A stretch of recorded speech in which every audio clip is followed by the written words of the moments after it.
Bismillahirrahmanirrahim. Assalamualaikum warahmatullahi wabarakatuh. Alhamdulillah. Alhamdulillahi rabbil alamin. Wassalatu wassalamu ala khairil anbiya'i wal mursalin wa ala alihi wa ashabihi wa man tabi'a hudahu bi ihsanin ila yaumiddin. Amma ba'du.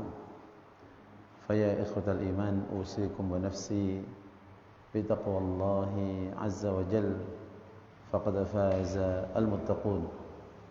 ثم قال المؤلف باب توقير العلماء والكبار وأهل الفضل وتقديمهم على غيرهم ورفع مجالسهم وإظهار مرتبتهم. Masih di bab tentang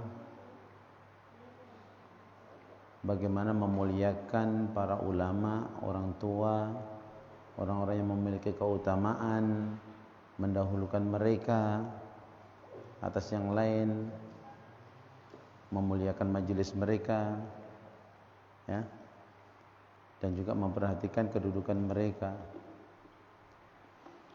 Sampai pada hadis yang kedua, wa anhu, dan dari Abu Mas'ud radhiyallahu anhu qala, beliau berkata, kana Rasulullah sallallahu alaihi wasallam yamsaha manakibina fis salati wa yaqulu. Adalah Rasulullah sallallahu alaihi wasallam mengusap pundak kami. Rasulullah sallallahu alaihi wasallam mengusap pundak kami. Ini menunjukkan bahwasanya Rasulullah itu memang juga sangat dekat dengan sahabat-sahabatnya. Fis shalah, ketika mau sholat diusap pundaknya. Wa yaqul, dan beliau sallallahu alaihi wasallam bersabda, istawu wa la takhtalifu fatakhtalifa qulubukum. Ini salah satu yang disampaikan Rasulullah. Luruskan, istawu, sama, luruskan gitu ya. Dan jangan berselisih, artinya ada shaf yang maju, ada yang mundur. Jangan. Kalau shafnya enggak lurus, kalau enggak mau meluruskan, fatakhtalifa qulubukum, maka hati kalian tidak akan bersatu. Takhtalif, artinya hatinya kalau enggak bersatu bagaimana? Ada masalah sedikit dibincangkan, ada masalah sedikit dighibahkan, digosipkan, kan seperti itu. Itu kenapa? Karena memang hatinya bercerai-berai, fatakhtalif. Nah, ini dari sholat sudah diajarkan, ya. Nah, di sini setelah ini baru judul yang disampaikan tadi, agar mendahulukan orang yang memiliki keutamaan dan memang harus didahulukan. Ini dalam sholat. Sabda Nabi, liyaliyani minkum ulul arhami wan nuha.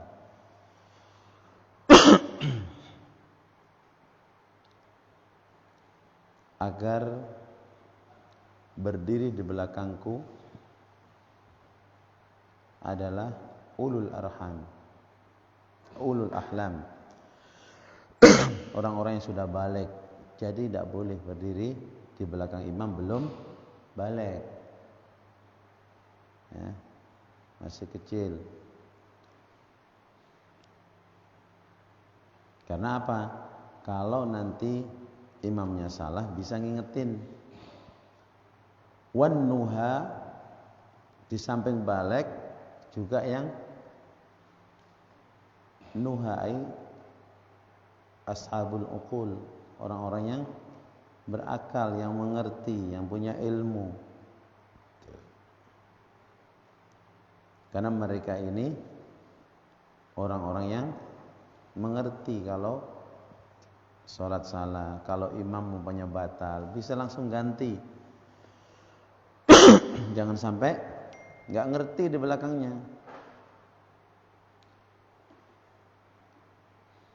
Tsummal ladzina yalunahum. Kemudian di belakangnya yang kemampuannya, kedudukannya dalam hal ilmu itu di belakangnya tsummal ladzina yalunahum, kemudian yang berikutnya, dan yang terakhir anak-anak.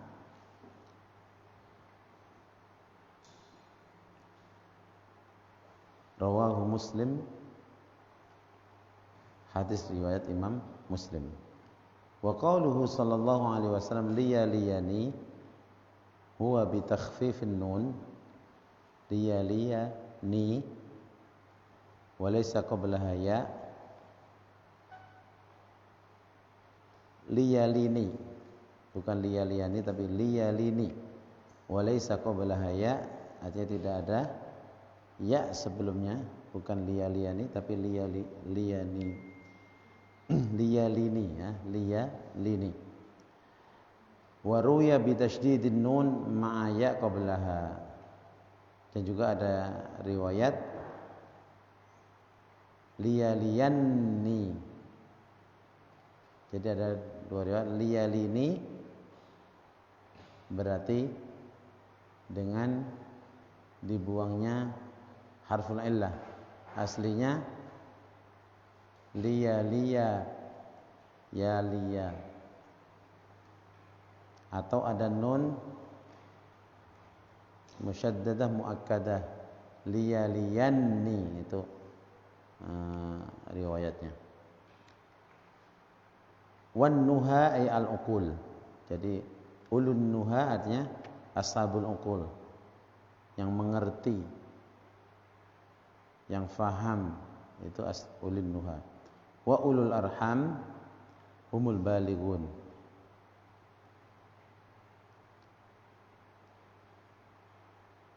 Artinya yang sudah balik. Ada juga yang mengatakan ulul arham itu adalah ahlul hilmi, orang-orang yang memang memiliki kewibawaan, yang di belakang imam.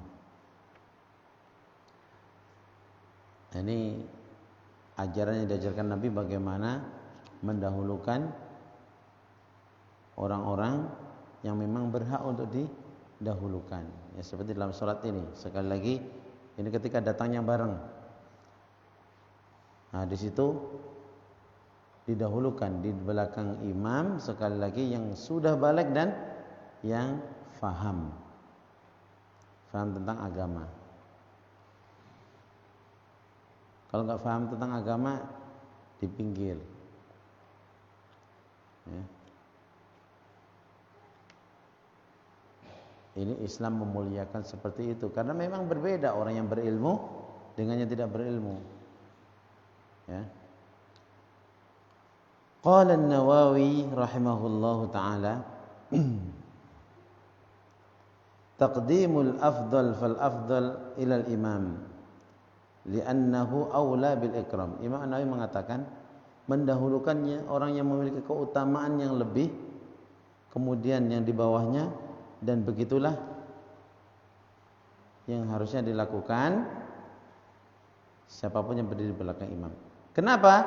Li'annahu aula bil ikram, karena mereka itu memang lebih utama untuk dimuliakan, gitu ya. Lebih utama untuk dimuliakan. Maka dari sekarang kalau di pesantren anak-anakku semuanya belajar itu, ya, belajar.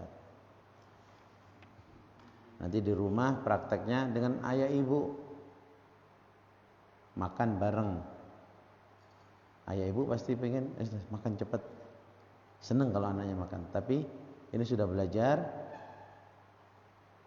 Nah, kalau bisa ambilkan untuk ibu nasi. Ya, ambilkan untuk ibu. Nah, itu contoh kalau nanti praktek di rumah. Nah, kita punya akhlak.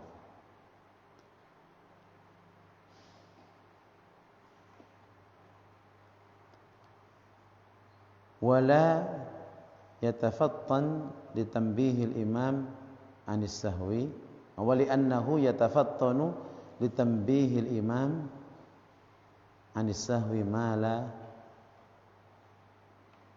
yuftin lahu ghairuhu. Jadi kenapa didahulukan di belakang imam? Karena dia ini yang punya fatonah, punya kecerdasan untuk mengingatkan imam kalau lupa. Karena terkadang imam memang butuh butuh juga di samping mengingatkan, bahkan mengganti imam kalau ada masalah. Dan imam itu bisa diganti bukan hanya karena batal sholatnya. Mungkin nanti kalau imamnya sudah nggak bisa lagi baca, mungkin berat sekali, itu imam bisa mundur dan menyuruh yang di belakangnya maju untuk melanjutkan sholat. Nah, seperti itu. Jadi faham tuh ya, kenapa demikian? Bisa jadi imamnya nggak kuat, terus mundur sholat di belakang, baca suaranya habis nggak keluar sama sekali. Apa yang dilakukan? Ya harus ada yang siap ganti di belakangnya, walaupun tidak batal seperti kentut dan seterusnya. Itu yang pertama. Waliyadbitu sifatas shalah wa yahfadhuha wa yata'allamuha wa yu'allimuha an-nas. Dan supaya juga betul-betul hafal, bisa menjaga sifat-sifat sholat. Yang balik-balik dulu, yang faham-faham dulu di belakangnya, supaya faham betul seperti apa sholat itu, sehingga dia bisa menjaga, dia bisa belajar dan bisa mengajarkannya kepada manusia. Yang di belakang imam ini sudah kayak guru-guru, nanti kalau pergi kemana dia sudah bisa mengajarkan kepada manusia, karena selalu di belakang imam. La yakhtassu hadha at-taqdim atau la yukhtassu hadha at-taqdimu bis-shalah. Ini tidak khusus dalam mendahulukan orang-orang yang memiliki keutamaan ini, bukan hanya dalam sholat saja. Nah, tadi sudah saya sampaikan di keluarga gitu ya. Wa inna ma yaqulu li ahli al-fadli fi kulli majma'in. Orang yang memiliki keutamaan-keutamaan semacam ini harus didahulukan dalam setiap kesempatan. Ya, dalam setiap apa? Kesempatan dimuliakan, didahulukan. Duduk, ada orang tua, kita naik kereta, naik bus, naik angkot, kasih dulu masuk. Kemudian al-hasu ala tasbiyati sufuf, kemudian dalam sholat anjuran untuk meluruskan shaf dalam sholat. Ya, kalau sekarang ini masa pandemi, meluruskan shaf tetap bisa. Ya, maka Ustaz masih tetap istau tadi luruskan, tapi nggak dilanjutkan watarasu. Nah, kadang-kadang harus faham yang diucapkan dalam bahasa Arab itu. Jangan luruskan shaf kemudian rapatkan, tempelkan kaki.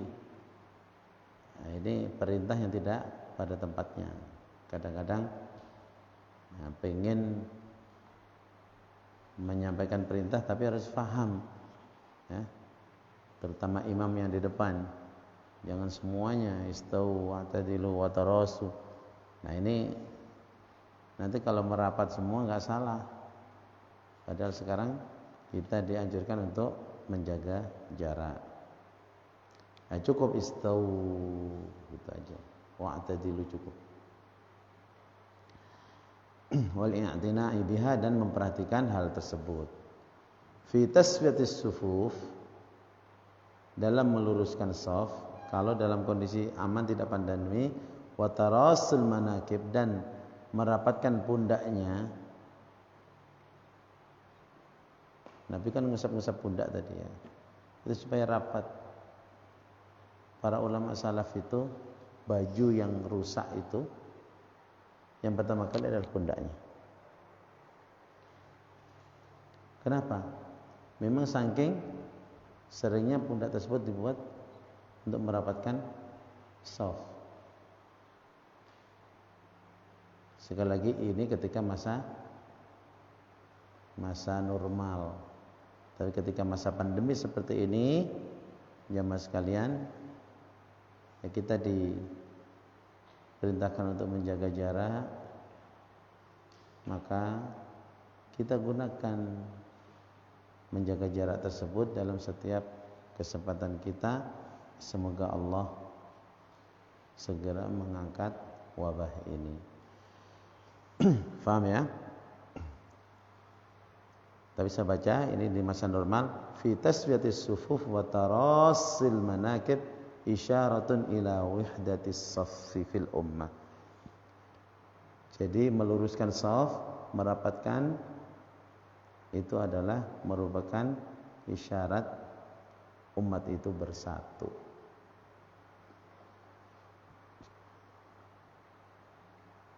Kemudian seperti ini jangan ditafsirkan yang lain, dan sudah jelas ya. Sekali lagi kalau masa pandemi ya tetap kita menjaga jarak, cuman shafnya harus tetap lurus. Wa wihdatu kalimatiha wa tarasiha fi kulli maidanin min mayadinil hayat, dan persatuan kalimat umat Islam ini harus betul-betul dijaga fi kulli maidanin, dalam setiap tempat, lapangan, fi mayadinil hayah, dalam lapangan-lapangan kehidupan ya. Wa 'alal khusus fil jihad wa ila'i kalimatillah, dan lebih khusus lagi ketika seseorang berjuang. Nah, kalau berjuang nggak mau bersatu, hanya ego saja ya akan rusak. Wa ila'i kalimatillah, dan dalam meninggikan kalimat Allah harus bersatu. Hadis yang senada, wa an Abdullah bin Mas'ud radhiyallahu anhu qala, al hadis tsalis, hadis yang ketiga dari Abdullah bin Mas'ud radhiyallahu anhu, beliau berkata, qala Rasulullah sallallahu alaihi wasallam,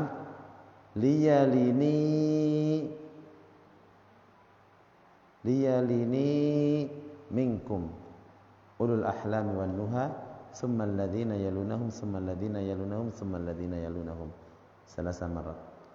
Wa iyyakum wa haysyatil aswaq. Wa iyyakum wa haysyatil aswaq. Hampir sama dengan sebelumnya, perintah supaya yang berdiri di belakang Rasulullah adalah yang sudah balik dan faham tentang agama. Wa iyyakum, dan jauhilah olehmu haysyatil aswaq. Haysyatil aswaq, tahu pasar ya? Apa yang ada di pasar? Orang jual beli, orang banyak lah, campur aduk. Di pasar ada nggak orang masuk pasar itu kemudian lurus softnya? Pernah lihat baris gitu di pasar? Nggak mungkin ketemu. Ya. Yang ada berebut. Apalagi kalau ada tempat itu ada diskon 50%. Wah, pada datang semuanya. Padahal harganya udah dinaikin dulu ya. Itu haisyati al-aswaq. Artinya di situ campur aduk dan seterusnya. Ada perselisihan, ada permusuhan, ada semacam-macam. Ada yang ngangkat suaranya tinggi-tinggi, ya. Terutama yang diskon-diskon kayak gitu, suaranya dari ujung pasar ke ujung pasar kedengeran. Bahkan kalau masih kurang juga pakai pengeras suara. Nah, dalam sholat tidak boleh seperti itu.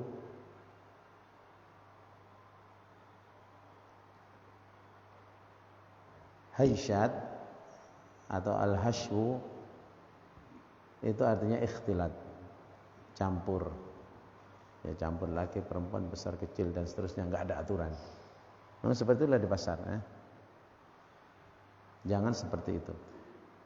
Nah, tambahan dari apa yang sudah dibaca dalam hadis sebelumnya, artinya apa?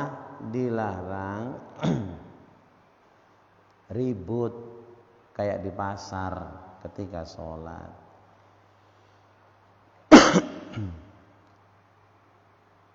Mengangkat suara lebih keras dari suara imam. Tidak boleh juga depan masjid, apalagi depan imam. Di depan masjid aja nggak boleh. Nah, dulu kadang-kadang kalau puasa itu yang masih belum paham, nyalain petasan, ya enggak? Ada yang pernah nyalain petasan?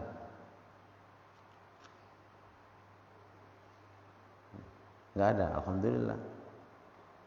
Tapi kalau ada, kadang-kadang di kampung itu petasan dinyalain di dekat masjid, bahkan di samping dekat imam. Dulu satu waktu kecil pernah, jadi imam itu kaget, duar gitu, bacaannya berhenti. Nah, itu yang main petasan, ketawa seperti itu. Nah, itu namanya salah satunya bikin gaduh, bikin ribut. Nah, itu tidak boleh, haram hukumnya. Kenapa diharamkan?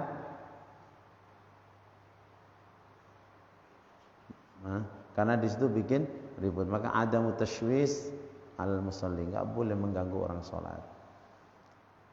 Kenapa? Supaya sholatnya itu bisa lebih khusyuk. Kemudian yang terakhir, al inayatu bis shalah wal ihtimam biha wa ittikhadil asbab li adai ala wajhi al masyru'. Jadi memang diusahakan, diperhatikan sholat supaya kita mencari atau mengkondisikan agar sholat itu bisa dilaksanakan dengan sebaik mungkin.